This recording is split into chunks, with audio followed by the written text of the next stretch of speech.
నమస్తే, welcome to are Telugu. ఇప్పుడు మనం సోషల్ మీడియాలో కొన్ని వీడియోలు చూస్తున్నాం. ఏదైతే ఈ హిందువులు ఉంటారో వాళ్ళ ఇంటికి వెళ్ళి ఇవి భగవద్గీతలు అంటూ కూడా పంచుతున్నారు. మరి నిజానికి అవి ఒరిజినల్ భగవద్గీతలా అని అంటే కాదు, అవి కల్తీ భగవద్గీతలు. అయితే ఆ భగవద్గీతలో యేసు ప్రభు గురించి ఉండడము, యేసు ప్రభు వల్లనే అప్పుడు ఏదైతే కుష్టి రోగము, కుష్టి వ్యాధులు అవన్నీ ఉంటాయో ఆయన చేతి స్పర్శతోనే అవన్నీ కూడా మాయమైపోయాయి, వాళ్ళందరికీ కూడా మంచిగా నయం అయిపోయిందంటూ కూడా భగవద్గీతలో ఈ 2వ పేజీలోనే ఈ యేసు గురించి కూడా ఇవన్నీ ఉండడం జరుగుతుంది. అంటే వీళ్ళ తెలివితేటలకి నిజంగా సలాం కొట్టాల్సింది. అసలు నిజంగా ఇక్కడ హిందువులు అమాయకులు అని అనుకోవాలా, లేకపోతే ఎడ్డి వాళ్ళని అనుకోవాలా?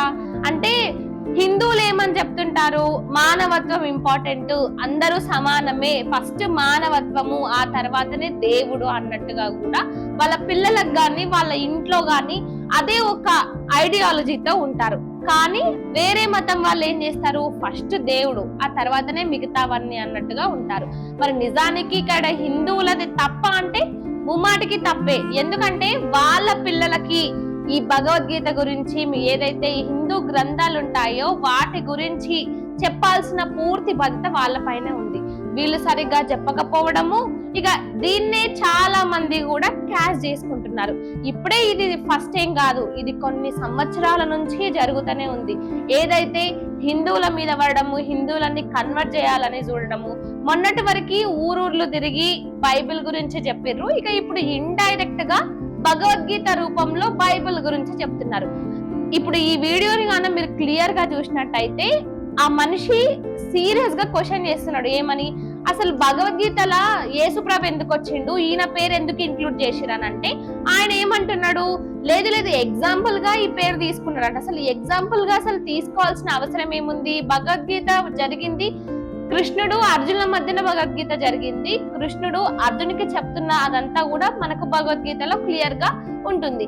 మరి ఈ భగవద్గీతలో యేసుక్రీస్తు ఎందుకు వచ్చిండు, అసలు ఆయన ఉండాల్సిన అవసరం ఏముంది అంటూ ఈ మనిషి క్వశ్చన్ చేయగా, అసలు నీకు తెలియదురా బాబు, నీకు అర్థం అయితలేదురా బాబు అంటూ కూడా చెప్తున్నాడు. మళ్ళా ఈ భగవద్గీతను ఏదైతే ఈ కల్తీ భగవద్గీతను అమ్ముతున్న ఆయన పర్ఫెక్ట్ ఒక హిందూ లాగానే బొట్టు పెట్టుకొని, చేతికి అవి కట్టుకొని, మెడల్ అదేసుకొని, ఇవన్నీ కూడా అంటే ఆయన చూస్తే ఎక్కడ కూడా అనుమానం రాదు. అంత పర్ఫెక్ట్ గా ఒక హిందూ లాగా, హిందువులే నిజంగా భగవద్గీతలు ఇంటింటికి తిరిగి పంచుతున్నారు అన్నట్టుగా పంచుతున్నాడు. మరి అది అసలు నిజమైన భగవద్గీతనే కాదు, అది బైబుల్. అంటే ఇండైరెక్ట్ గా దాన్ని బైబుల్ అని అనుకోవాలా, లేకపోతే కల్తీ భగవద్గీత అనుకోవాలా? ఈ విధంగా ఇలాంటివి చేస్తూ మళ్ళా ఆ మనిషి అసలు తప్పు, ఇది ఇలా చేయడం కరెక్ట్ కాదు, మీరు ఈ రూపంలో వచ్చి అంటే ఇట్లా హిందువుల్లాగా వచ్చి భగవద్గీతను ఇంత కల్తీ భగవద్గీతను ప్రమోట్ చేసుకుంటా ఈ భగవద్గీతల యేసు ప్రభు గురించి రాయాల్సినంత అవసరం ఏముందా అని క్వశ్చన్ చేసి ఇది తప్పు అని చెప్తుంటే, నీకేం తెలియదు, అసలు నీకేం తెలుసు, తెలియకుండా మాట్లాడకంటూ కూడా ఆయన్నే దబాయించి మాట్లాడుతున్నారు. మళ్ళీ ఇందులో ఒక మహిళ కూడా ఉంది.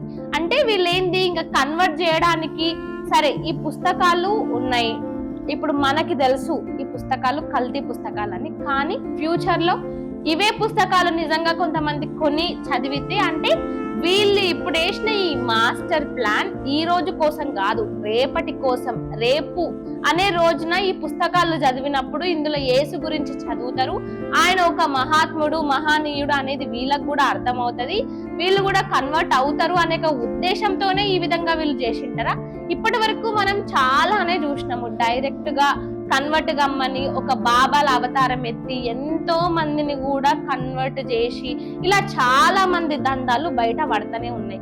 మరి ఇంత బహిరంగంగా, ఇంత బయటికి ఈ విధంగా అంటే ఈ రోజు వీళ్ళు భగవద్గీతనే కల్తీ చేసిరంటే రేపటి రోజు ఇంకేం చేస్తారు? ఇప్పటికే ఎన్నో హిందూ దేవాలయాల మీద దాడులు, హిందువు గురించి అంటే హిందువుల సనాతన ధర్మం గురించి మాట్లాడిన వాళ్ళనేమో నిలువున కాల్చి చంపేస్తాము, నరికి చంపేస్తాం అంటూ పాస్టర్లే డైరెక్ట్ గా బహిరంగంగా బెదిరింపులు చేస్తున్నారు. అంటే వీళ్ళు వాళ్ళ మతం వాళ్ళకి ఓకే, వాళ్ళ మతం వాళ్ళకి గొప్ప, వాళ్ళ దేవుడు వాళ్ళకి గొప్ప, గాని పరమతాన్ని కించపరచడము, పరమతంలో ఉన్న వాళ్ళని ఈ మతంలోకి కన్వర్ట్ చేయాలనే ఆలోచనలు అంటే ఈ ఆలోచనలు రోజు రోజుకి ఇంకా దారుణంగా ఒక లైన్ క్రాస్ చేసి మరి పోతున్నాయి. అంటే వీళ్ళకున్న ఎజెండా ఒక్కటే, వీళ్ళకు ఉండే ఈ పవిత్ర గ్రంథాలు భగవద్గీత గాని రామాయణం గాని వీటన్నిటినీ కూడా కల్తీ చేయాలి. ప్రతి దాంట్లో కూడా మా దేవుడే ఉన్నాడు ప్రతి ఒక్కరికి కూడా. ఇంకొంతమంది అయితే ఏకంగా ఋషులు మునుల కాలం నుంచే ఋషులు మునులు కూడా యేసు ప్రభు ఉన్నాడు, యేసు ప్రభు ఎప్పటి నుంచో ఉన్నాడని ఋషులు మునులు వీళ్ళు చెప్తున్నారంట. ఈ రకంగా కూడా చాటింపు చేసుకుంటున్నారు. ఇటు భగవద్గీతలో యేసు ప్రభు ఉన్నాడట, ఎప్పటి నుంచో ఉన్న ఋషులు మునులు వాళ్ళు చెప్తున్న దాంట్లో యేసు ప్రభు ఉన్నాడంట. అసలు ఏం మాట్లాడుతున్నారో, అప్పటి నుంచి ఏదైతే భగవద్గీత రాయడం జరిగిందో, భగవద్గీత మొదలైన ఆ టైంలో అసలు యేసు ప్రభు లేనే లేడు అనేది క్లియర్ గా మన ఆర్కియాలజీ కానీ అన్నిట్లో కూడా స్పష్టంగా తెలుస్తుంది. మరి అయినా కూడా లేని అప్పటి యేసు ప్రభుని వీళ్ళు ఇప్పుడు భగవద్గీతలోకి ఇరికిస్తున్నారు, ఋషులు మునుల వాళ్ళ వరకు కూడా వీళ్ళని ఇరికిస్తున్నారు. అంటే కంప్లీట్ గా కూడా ఒక సమాజాన్ని, ఒక ధర్మాన్ని, ఒక హిందూ సనాతన ధర్మాన్ని నాశనం చేయడమే ఒక ఎజెండాగా వీళ్ళు పెట్టుకున్నారు. కాబట్టి హిందువులందరూ కూడా తస్మాత్ జాగ్రత్త, ప్రతి ఒక్కరి నుంచి ముఖ్యంగా ఇలాంటి నీచుల నుంచి, ఏదైతే వాళ్ళు నిజంగా క్రిస్టియన్సో మరి వాళ్ళు ఏందో తెలియదు కానీ మీదికి మాత్రం హిందువుల్లాగా రంగులు పూసుకొని మీదికి మాత్రం భగవద్గీతనే వంచుతున్నామంటూ భగవద్గీత లోపల ఆ బుక్కులు ఏదైతే ఈ నరేటివ్ బుక్స్ ఉన్నాయో ఇందులో మాత్రం యేసు ప్రభుని ప్రమోట్ చేస్తున్నారు, యేసు ప్రభు గురించి చెప్తున్నారు. అలాంటప్పుడు డైరెక్ట్ బైబిల్ నే మీరు ప్రమోట్ చేసుకోవచ్చు కదా. ఇలాంటి పవిత్రమైన భగవద్గీతలో యేసు ప్రభు ఉన్నాడని ఎందుకు ఇట్లా మతలబు చేసి ఈ విధంగా చేయాలి?